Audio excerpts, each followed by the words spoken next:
A gente sabia, por exemplo, que a Itália era muito forte na bola parada, era uma equipe extremamente qualificada, taticamente, defensivamente, eles eram muito fortes, a gente sabia o quão seria muito difícil realmente assim furar esse bloqueio. Hoje a gente chama de quebrar essas linhas de marcação, né, da Itália, porque tinha muita qualidade. Pô, você ter um Baresi, você ter um Maldini, jogadores de extrema qualidade. A gente sabia da importância, né? Sabia que o Massaro era um goleador. Então, assim, tinham grandes jogadores.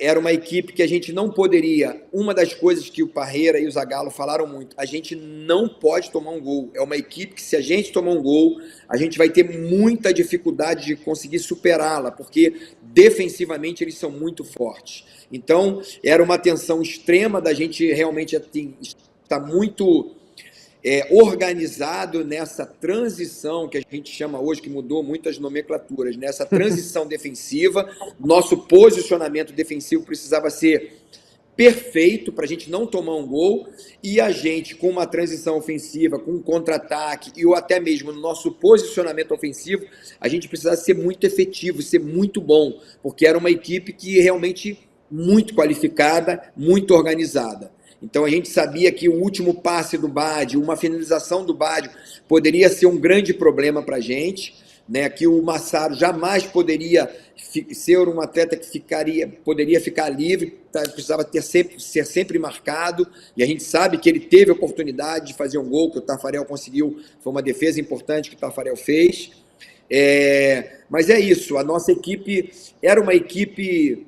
E depois de muitos anos, isso é muito legal, Gustavo, que depois de muitos anos, eu lembro que 2020 passou a Copa inteira, né? Reprisaram essa Copa, e aí os analistas, os repórteres, os jornalistas enxergaram a seleção brasileira de 94 de uma forma muito diferente, porque sempre falaram que a gente era uma equipe medíocre, que era uma equipe mediana. Como você falar uma equipe medíocre, mediana, com um goleiro como o Taffarel?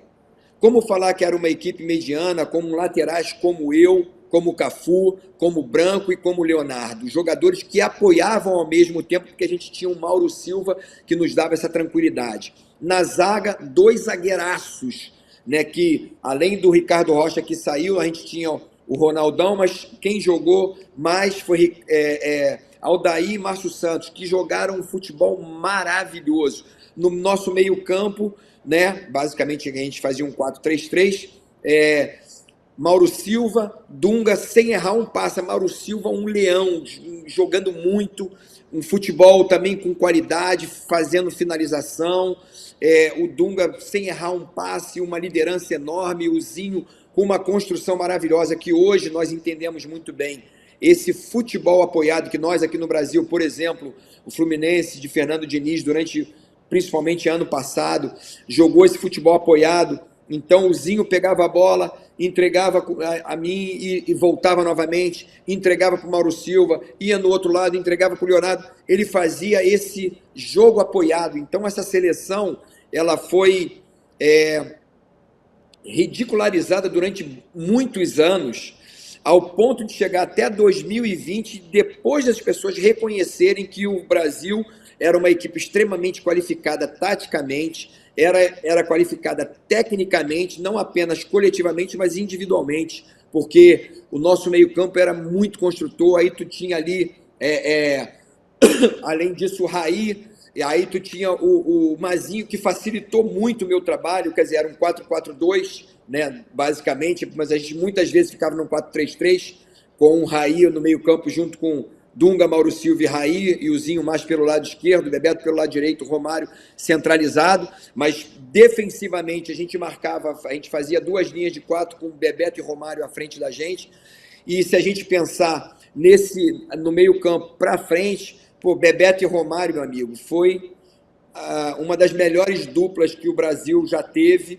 Aí a gente pode botar aí Pelé e Garrincha, a gente pode colocar aí Pelé com Rivelino também, de 70, a gente pode colocar Ronaldinho, Rivaldo, Ronaldo. Esses caras assim, eu acho que não teve na seleção brasileira esse nível, né? Talvez aí em 82 quando o Careca jogava, o Serginho já era tecnicamente um pouquinho menos habilidoso do que o Careca, mas era um Zico, era um Sócrates com o Careca, por exemplo.